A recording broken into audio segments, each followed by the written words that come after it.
ಅನ್ನುವಂಥದ್ದನ್ನು ಹೇಳ್ತಂತ sir. Implement ಆಗಿದೆಯಾ? ಎಲ್ಲ ಇಲಾಖೆ ಆಗೈತೆ, ಅಂದ್ರೆ ಆಗಿಲ್ಲ ಅಂತ ಸಾಬೀತು ಮಾಡಿದ್ರೆ ನಾ ಇವತ್ತೇ ಸಂಸತ್ ಸ್ಥಾನಕ್ಕೆ ರಾಜೀನಾಮೆ ಕೊಡ್ತೀನಿ. ಅದ್ರ ಬಗ್ಗೆ ಚರ್ಚೆ ಮಾಡ್ಬೇಕು. ಯಾಕಂದ್ರೆ ಅವ್ರ ಹಂಗೆ ಕೇಳಿಸಿದ್ ನಮ್ಮ ಕಡೆನೂ ಇಲ್ಲ. ಅಲ್ಲ ಸರ್, ನಿಮ್ಮ ಇಲಾಖೆಯಲ್ಲಿ 15ರಿಂದ 17, 3-7% ಎಲ್ಲ ಸಿಬ್ಬಂದಿ ಬಡ್ತಿ, ನೇಮಕಾತಿ ಮತ್ತು ಇತರೆ ಯೋಜನೆಗಳಿಗೆ ಅನ್ವಯ ಆಗಿದೆ. ನೋಡಿ, ಗೊಂದಲ ಇದೆ. ನಾವು ನೇಮಕಾತಿ ಮಾಡೋದು ಏಜೆನ್ಸಿ ಬೇರೆ, ನಾವು ಮಾಡ್ಕೊಳ್ಳಲ್ಲ. ಅವ್ರು ಹೇಳಿದ ಅಂಕಿಅಂಶ ನಮ್ಮಲ್ಲಿ ಸಿಗೋದಾದ್ರೆ KPSC ಅಥವಾ ಯಾರೋ ಅಥಾರಿಟಿ ಇದೆ, ಪೊಲೀಸರು ನೇರವಾಗಿ ನೇಮಕ ಮಾಡ್ತಾರೆ, ಅಲ್ಲಿ ಹತ್ರ ಅಂಕಿಅಂಶ ಸಿಗುತ್ತೆ. ಸೊ ಅವ್ರು ಹೇಳಿದ್ಮ್ಯಾಗ ನಾವು ಅದ್ರ ಬಗ್ಗೆ ಗಮನ ಹರಿಸ್ತೀವಿ, ಅದು ಮಾಹಿತಿ ತರಿಸ್ಕೊಳ್ತೀವಿ ಆ ಇಲಾಖೆಯಿಂದ. ಸೊ ಅವ್ರು ಹೇಳಿದ್ರಲ್ಲಿ ಸರಿ ಇಲ್ಲಾಂದ್ರೆ ಸರಿ ಮಾಡುವಂತ ಪ್ರಯತ್ನ ಮಾಡಬೇಕು ಸರ್ಕಾರ. ಸರ್, ಕೊನೆಯದಾಗಿ ಬೆಳಗಾವಿಯಲ್ಲಿ ಏನೋ DCC ಬ್ಯಾಂಕ್, ಸಕ್ಕರೆ ಕಾರ್ಖಾನೆ ಕೆಲ ಚಲವಾಗಿದೆ ಅನ್ನೋದು ಎಲೆಕ್ಷನ್ ಬಂದ ಮತ್ತೆ ಸ್ವಾಭಾವಿಕ ಗುಡುಗು ಮಿಂಚು ಮಳೆ ಆಗೋದು. ಎಲೆಕ್ಷನ್ ಅಂದ್ರೆ ಜುಲೈ ಜೂನ್ ಇದ್ದಂಗೆ ಮಳೆಗಾಲ ಬರುತ್ತೆ, ಮತ್ತೆ ಮಳೆ ಆದ್ಮೇಲೆ ಶಾಂತ ಆಗುತ್ತೆ. ಅಲ್ಲಿ ಏನಾದ್ರು ಸಮುದಾಯ ಒಗ್ಗೂಡುವಂತ ಕೆಲಸ ನಡೀತಿದೆ ನಿಮ್ಗೆ ಅನ್ಸಿದೆ ಸರ್? ಎಲ್ಲ ಲಿಂಗಾಯತರು ಒಂದಾಗಕ್ಕಂತಾರ? ಈ ದೇಶದಲ್ಲಿ ಯಾವ ಜಾತಿ ಕೂಡ ಒಂದಾಗ್ಲಿಕ್ಕೆ ಅವಕಾಶ ಇಲ್ಲ. ಲಿಂಗಾಯತ ಅಷ್ಟಲ್ಲ, ಯಾವುದೇ ಜಾತಿಯವರು ಒಂದೇ ಪಕ್ಷದಲ್ಲಿ ಒಂದೇ ಕಡೆ ಇರ್ಲಿಕ್ಕೆ ಎಂದು ಸಾಧ್ಯ ಇಲ್ಲ. ಅಲ್ಲಿ 2 ಸಿಕ್ಕ ಪಕ್ಷ ಬೇರೆ ಇರ್ತಾರೆ, ಸತ್ತಮ್ಯಾಗಿರ್ತಾರೆ. ಸೊ ಯಾರು ಕೂಡ ಒಂದಾಗ್ಲಿಕ್ಕೆ ಅವಕಾಶಗಳು ಬಹಳ ಕಡಿಮೆ ಇದೆ ನಮ್ಮ ದೇಶದಲ್ಲಿ. ಅವ್ರಿಗೆ ಪ್ರಯತ್ನ ಮಾಡ್ತಿರ್ಬೋದು, ಅದು ಅವ್ರಿಗೆ ಬಿಟ್ಟಂತ. ಮತ್ತೊಂದು ರಾಜ್ಯ ರಾಜಕಾರಣದ ಮೇಲೆ ಈ ಒಂದು ಬೆಳಗಾವಿ ಮತ್ತೊಂದು ಸಂಚಲನ ಏನಾದರೂ ಆಗುವಂತ ಸಾಧ್ಯತೆ? ಅದು ಪಕ್ಷ ಆಧಾರಿತ ಚುನಾವಣೆ ಅಲ್ಲ, ಪಕ್ಷಕ್ಕೆ ಸಂಬಂಧಪಟ್ಟ ಚುನಾವಣೆ ಅಲ್ಲ, ಅದು ಸಹಕಾರಿ ತತ್ವ. ಮೇಲ್ದಂಡೆ ಯೋಜನೆ ವಿಚಾರವಾಗಿ ಸಾಕಷ್ಟು ಹೋರಾಟಗಳು ನಡೆದವು ಎಲ್ಲ. ಆದ್ರೆ ಎಲ್ಲ ಸರ್ಕಾರಗಳು ತತ್ಸಾರ ಮನೋಭಾವನೆ. ತಮ್ಮ ಸರ್ಕಾರನು ಹಿಂದಿನ ಬಜೆಟ್ ಅಲ್ಲಿ ದುಡ್ಡು ಇಡ್ತೀನಿ ಅಂತ ಏನೂ ಆಗ್ಲಿಲ್ಲ ಸರ್.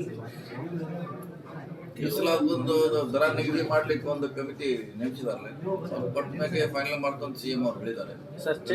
ಕಮಿಟಿ ಅವರು ವರದಿ ಕೊಡಬೇಕು. ಸರ್, ಮೊನ್ನೆ ಪಂಚಮಸಾಲಿ ಸ್ವಾಮೀಜಿ ಅವರು ಒಂದು ಮಾತನ್ನ ಹೇಳಿದ್ರು, ಈ ಸರ್ಕಾರದಲ್ಲಿ ಸಿದ್ದರಾಮಯ್ಯ ವಿರುದ್ಧ ನಾವು ಧ್ವನಿ ಎತ್ತಿದ್ದೆ ನನ್ನ ಇವತ್ತು ಪರಿಸ್ಥಿತಿ ಕಾರಣ ಆಗೈತಿ, ಮಠಕ್ಕೆ ಬೀಗ ಬೀಳುವಂಥದ್ದು, ತ್ಯಾಗ ಮಾಡಿ ಇದರಿಂದ ಸರ್ಕಾರದ ಕುಮ್ಮಕ್ಕ ಐತೆ ಅನ್ನುವಂಥದ್ದು. ಅದು ಸಮಾಜ ಇರುವಂತ ಸಮಸ್ಯೆ, ಅದು ಸರ್ಕಾರಕ್ಕೆ ಏನೋ ಸಂಬಂಧ ಇಲ್ಲ. ಅವರು ಪಂಚಮಸಾಲಿ ಆಕ್ಟಿವ್ ಕಾರ್ಯಕರ್ತರು, ಅಧ್ಯಕ್ಷರು, ಅವರು ಇಂಟರ್ನಲ್ ಸಮಸ್ಯೆ ಅದು. ಅದನ್ನು ತಂದು ಒಂದು ಪಕ್ಷಕ್ಕೆ ಸಿದ್ದರಾಮಯ್ಯ ಹೇಳಿದ್ರೆ ಸರಿ ಆಗುತ್ತ, ಅವ್ರಿಗೆ ಪ್ರಾಬ್ಲಮ್. ರಾಹುಲ್ ಗಾಂಧಿ ಅವರು ಹೇಳಿದಾರೆ ಆಲ್ರೆಡಿ ಮಹಾರಾಷ್ಟ್ರದಲ್ಲಿ ಆಗಿದೆ ಅಂತ ಹೇಳಿದ್ದಾರೆ. ಈಗಾಗಲೇ ಅದು ಚರ್ಚೆ ಇದೆ. ಸುಪ್ರೀಂ ಕೋರ್ಟ್ಗೆ ಬಿಹಾರದ ಚುನಾವಣೆ ಇದೇ ರೀತಿ ಮಾಡ್ತಿದ್ದಾರೆ, ಬಹಳಷ್ಟು ಓಟ್ ಕಟ್ ಮಾಡಿದ್ದಾರೆ. ಸೊ ನ್ಯಾಯಾಲಯದಲ್ಲಿ ಸುಪ್ರೀಂ ಕೋರ್ಟ್ದಲ್ಲಿ ಇದೆ. ಸೊ ಮಾಡಿದ್ದಾರೆ. ಮಹಾರಾಷ್ಟ್ರನೇ ಉದಾಹರಣೆ, ದೊಡ್ಡ ಉದಾಹರಣೆ. ಅಲ್ಲಿ ಸುಮಾರು ಲಕ್ಷಾಂತರನ್ನ ಸೇರಿಸುವಂತ ಪ್ರಯತ್ನ ಮಾಡಿದ್ರೆ ಕೆಲವು ಕಡೆ ಡಿಲೀಟ್ ಮಾಡುವಂತ 2 ಕಡೆ ಆಗಿದೆ. ಈ ಹೈಕಮಾಂಡ್ ಸಿದ್ದರಾಮಯ್ಯನವರನ್ನ ರಾಷ್ಟ್ರ ನಾಯಕ ಮಾಡಕ್ ಹೊರಟಿದೆಯಾ ಅಂತ, ಅಂದ್ರೆ OBC ಸಮಾವೇಶ ಅವ್ರ ನೇತೃತ್ವದಲ್ಲಿ ಮಾಡಕ್ ಹೊರಟಿದೆ, ಎಲ್ಲೋ ಒಂದ್ ಕಡೆ CM ಗಾದಿಗೆ ಮತ್ತೆ ಕೂತು ಬರುತ್ತಾ ಅನ್ನುವಂತ ರೀತಿಯಲ್ಲಿ ರಾಷ್ಟ್ರ ನಾಯಕರು ಆಗ್ಬೋದಲ್ಲ ಅಂತ ಡಿಟ್ಯಾಚ್ ಮಾಡ್ಬೇಕಂತ ಹೇಳಿದ್ದಾರೆ. ಈ ಹಿಂದೆ ಸಿದ್ದರಾಮಯ್ಯನವರು ನಾ ರಾಷ್ಟ್ರ ರಾಜಕಾರಣ ನನಗೆ ಆಸಕ್ತಿ ಇಲ್ಲ, ನಾನು ರಾಜ್ಯದಲ್ಲೇ ಇರ್ತೀನಿ ಅಂತ ಹೇಳಿದ್ರು.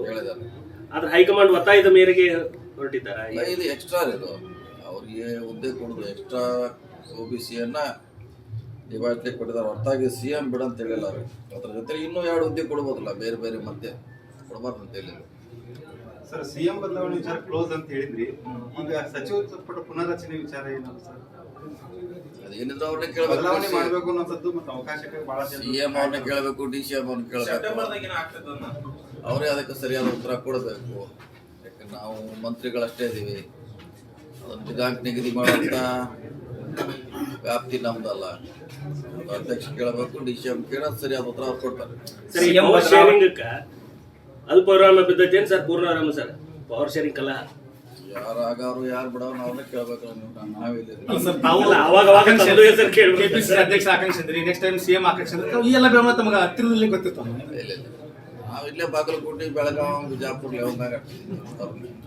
ಸರಿ, ನಿಮ್ಮ ಅಭಿಮಾನಿಗಳು ಮುಂದಿನ CM ಅಂತ ಈ ತರ ಒಂದು ಘೋಷಣೆ ಮಾಡೋದು ಎಲ್ಲ ಕಡೆ ಘೋಷಣೆ ಹೋಗ್ತಾರೆ ಅದು ಅಂದರೆ ಮುಂದಿನ ಸೂಚನೆ ಅಷ್ಟೇ ಅದು ಈಗಿಂದಲ್ಲ. ಸರ್, ಸಿಎಂ ಬದಲಾವಣೆ ವಿಚಾರಕ್ಕೆ ಸಿದ್ದರಾಮಯ್ಯನವರೇ ತೆರೆ ಎಳೆದ್ರು. ಆದ್ರೂ ಕೂಡ ಎಲ್ಲೋ ಒಂದ್ ಕಡೆ ಡಿ ಕೆ ಶಿವಕುಮಾರ್ ಅವರ ಪರವಾಗಿ ಎಲ್ಲೋ ಒಂದಿಷ್ಟು ನಾಡಿನ ಸ್ವಾಮೀಜಿಗಳು ಬ್ಯಾಟಿಂಗ್ ಮಾಡ್ಲಿಕ್ಕೆ ಇದೇ ಥರ ಈಗ ಅವ್ರ ಅಭಿಮಾನಿಗಳಿದ್ದಾರೆ, ನಮ್ಮ ಅಭಿಮಾನಿಗಳಿರ್ತಾರೆ. ಈಗ ಘೋಷಣೆ ಹೋಗ್ತಾರೆ, ಘೋಷಣೆ ಹೋಗೋದಕ್ಕಿಂತ ಮುಖ್ಯಮಂತ್ರಿ ಆಗ್ತಾವೆ ನಾವು ಅವ್ರ ಅಭಿಮಾನ ಮ್ಯಾಗ ಅವ್ರು ಮಾಡೇ ಮಾಡ್ತಾರೆ. ಸರ್ ರಾಜ್ಯದಲ್ಲಿ ಅದು ಅಂತಿಮ ತೀರ್ಮಾನ ಯಾರು ಮಾಡೋದ್ರೆ ಶಾಸಕರು, ಹೈಕಮಾಂಡ್. ರಾಜ್ಯ ರಾಜಕಾರಣದ ಮೇಲೆ ಸರ್ ಸುರ್ಜೇವಾಲ ಅವರು ಸರ್ಕಾರದಲ್ಲಿ ಹಸ್ತಕ್ಷೇಪ ಮಾಡಕತ್ತಾರ, ಅಧಿಕಾರಿಗಳ ಸಭೆ ಕರೆಯಕತ್ತಾರ ಅಂತ ಕೆ.ಎನ್. ರಾಜಣ್ಣ ನೇರವಾಗಿ ಹೇಳ್ತಾರೆ. ಇದು ಒಬ್ಬ ಕಾಂಗ್ರೆಸ್ ಮುಖಂಡ ಈ ರೀತಿಯಾಗಿ ಅಧಿಕಾರಿಗಳ ಸಭೆ ಕರಿಬಹುದಾ? ಇಂದಿನ ಅವ್ರ ಮೇಲೆ ಆರೋಪ ಕೇಳಿದ್ರೆ ಅದು ಗೊತ್ತಿಲ್ಲ ನನಗೆ. ನಾನು ಬೆಂಗಳೂರು ಹೋದ್ಮ್ಯಾಗ ಚರ್ಚೆ ಮಾಡ್ತೀನಿ, ಯಾವಾಗ ಮೀಟಿಂಗ್ ಮಾಡೋದು ಗೊತ್ತಿಲ್ಲ.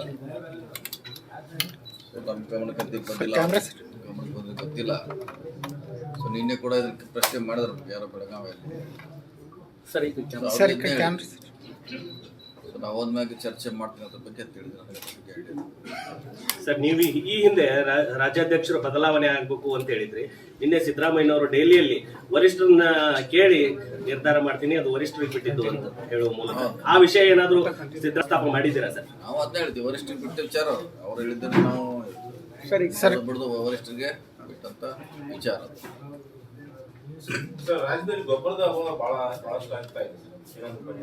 ಹೌದು, ಇದಾರೆ ಅದು ಇದೇ ಅದನ್ನ ಎಂಟು ಜಂಟಿಯಾಗಿ ಮಾಡ್ಬೇಕು. ಕೇಂದ್ರ ಮತ್ತು ರಾಜ್ಯ ಸರ್ಕಾರ ಎರಡೂ ಜವಾಬ್ದಾರಿ ಜಂಟಿಯಾಗಿದೆ. ಯಾಕಂದ್ರೆ ಅದು ವರ್ಷ ಶಾರ್ಟೇಜ್ ಆಗ್ತಾನೆ ಅದು. ಸೊ ಅದಕ್ಕೇನ ಪರ್ಯಾಯವಾಗಿ ಚಿಂತನೆ ಮಾಡಬೇಕು ಎರಡು ಸರ್ಕಾರ. ಸೊ ರೈತರಿಗೆ ತೊಂದರೆ ಆಗದಂಗೆ ನೋಡ್ಕೋಬೇಕು, ಎರಡು ಸರ್ಕಾರ ಜವಾಬ್ದಾರಿ ಇದೆ.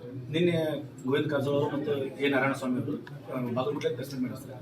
ಸರ್ಕಾರಕ್ಕೆ ಒಳ ಮೀಸಲಾತಿ ಜಾರಿಗೆ ಆಗಸ್ಟ್ 11ನೇ ತಾರೀಕು ಡೆಡ್ಲೈನ್. ಅದು ಮಾಡದೇ ಇದ್ರೆ 16ನೇ ತಾರೀಕಿನಿಂದ ರಾಜ್ಯಾದ್ಯಂತ ಎಲ್ಲ ಅಸ್ಪೃಶ್ಯ ಸಮುದಾಯದವರು ಉಗ್ರ ಹೋರಾಟ ಮಾಡ್ತೀವಿ, ಕಾಂಗ್ರೆಸ್ನ ಸಚಿವರು ಯಾವುದೇ ಕಾರ್ಯಕ್ರಮದಲ್ಲಿ ಭಾಗವಹಿಸಲಾರ್ದಂಗೆ ತಡಿತೀವಿ ಅಂತ ಹೇಳ್ತಾರೆ. ಅವರು ಅಧಿಕಾರನಾಗ ಇದ್ರಲ್ಲ, ಅವರೇ ಇದ್ರ, ಎಲ್ಲ ಪ್ರಮುಖ ಹುದ್ದೆಯಲ್ಲಿದ್ರು, ಪ್ರಭಾವಿ ಸಚಿವರು ಹಿಂದೇನೂ ಇದ್ರು, ಅದಕ್ಕೆ ಹಿಂದೇನೂ ಸಚಿವರಾಗಿದ್ರು. ಮತ್ತು ಅವರು ಮಾಡದೇ ಇರೋಂಥದ್ದು ನಾವೀಗ ಮಾಡ್ತಾ ಇದ್ವಿ. ಸೊ ಈಗಾಗಲೇ ಸರ್ವೆ ಕೂಡ ಕಾರ್ಯ ಮುಗಿದಿದ್ರೆ ಅದು ಆಲ್ರೆಡಿ ಮನೆ ಮನೆಗೆ ಹೋಗಿ ಮಾಡಿದ್ದಾರೆ. ಒಳ ಮೀಸಲಾತಿ ಜಾರಿ ಮಾಡೋದು ಒಂದೇ ಬಾಕಿ ಇದೆ. ಸೊ ಹತ್ರ ಶ್ರೇಯಸ್ ತೋಲಿಕ್ಕೆ ಹಿಂಗೆ ಮಾಡ್ತಾರೆ. ಈಗ ಹಿಂಗಾರು ಆಗ್ತೈತಿ ಇನ್ನೊಂದು ಕೆಲವು ದಿನಗಳಲ್ಲಿ. ನಾವು ಒತ್ತಾಯ ಮಾಡಿದ್ವಿ ಮಾಡೋದು ಹೇಳ್ತಾರೆ. ಕಾಂಗ್ರೆಸ್ ಮಾಡಕ್ಕಾಗಲ್ಲ, ಸುಪ್ರೀಂ ಕೋರ್ಟ್ ಆದೇಶ ಆಗಿ 1 ವರ್ಷ ಆಗಿದೆ, ಆಗಸ್ಟ್ 1ನೇ ತಾರೀಕು. ಆಮೇಲೆ ಕೋರ್ಟ್ ಆದೇಶ ಆಗಿದ್ದ ಸರ್ಕಾರ ಅಷ್ಟು ಸುಲಭವಾಗಿ ಪಾಲನೆ ಬೇಗ ಮಾಡ್ಲಿಕ್ಕೆ ಆಗೋದಿಲ್ಲ, ಅದು ಬೇರೆ ವಿಷಯ. ಯಾಕಂದ್ರೆ ಬೇರೆ ಸಮುದಾಯ ಆದ್ರೆ ಆ ಮಾತು ಬೇರೆ. SC ST ಅಂಕಿಅಂಶ ನಿಖರವಾಗಿ ಸರ್ಕಾರದ ಕಡೆ ಇರ್ತೈತಿ, ಅದನ್ನ ತಗೊಂಡು ಮಾಡ್ಬೋದಾಗಿತ್ತು. ಇದನ್ನ ಸುಮ್ಮನೆ ಮಾಡ್ಲಿಕ್ಕೆ ಅವರೇ ಅವ್ರ ಸಜೆಷನ್ ಮೇಲೆ ಮನೆ ಮನೆಗೆ ಹೋಗಿ ಮತ್ತೊಮ್ಮೆ ಸರ್ವೆ ಆಗ್ಬೇಕಂತ ಸರ್ವೆ ಮಾಡ್ತಿದ್ದಾರೆ. ಅದೇನು ಸರ್ವೆ ಕಾರ್ಯ ಮುಗಿದಿದ್ದಾರೆ, 2 ತಿಂಗಳ 3 ತಿಂಗಳು ಸರ್ವೆ ಕಾರ್ಯ ಮನೆ ಮನೆಗೆ ಹೋಗಿ ಮಾಡಿದ್ದಾರೆ. ಸೊ ಅದನ್ನು ಅನೌನ್ಸ್ ಮಾಡೋದು ಅಥವಾ ಜಾರಿ ಮಾಡೋದು ಇದೆ ಮಾಡ್ತಾರೆ ಸರ್ಕಾರ. ನಮ್ಮ ಸರ್ಕಾರ ಬದ್ದಿದೆ ಅಂತ CM ಅವರು ಹೇಳಿದ್ದಾರೆ ಈಗಾಗಲೇ. SC ಗೆ 15ರಿಂದ 17